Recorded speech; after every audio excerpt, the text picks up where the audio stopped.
प्रत्येक व्यक्तीचं एक स्वप्न असतं की ते रिटायर होताना किंवा रिटायर व्हायला जवळ आले तर रिटायर झाल्यानंतर त्यांचं एक मस्त होम स्वीट होम असावं गावाकडे.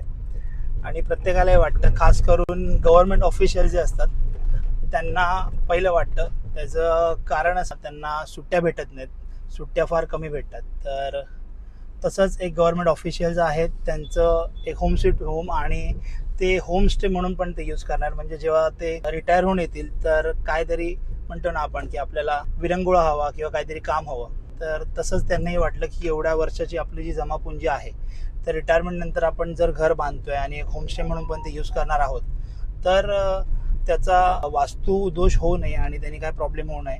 वास्तू करायचं ठरवलं तर आपण बोरवेलचंही आपण मार्किंग देणार आहोत. पण बोरवेल ऑलरेडी तिथे आहे. तर सेप्टिक टँक, कन्स्ट्रक्शन आणि स्विमिंग पूल हवा असेल तर तो कुठे यायला हवा पंचतत्वानुसार. आपण जे 16 डायरेक्शन मार्क करतो आणि 32 पदं काढून देतो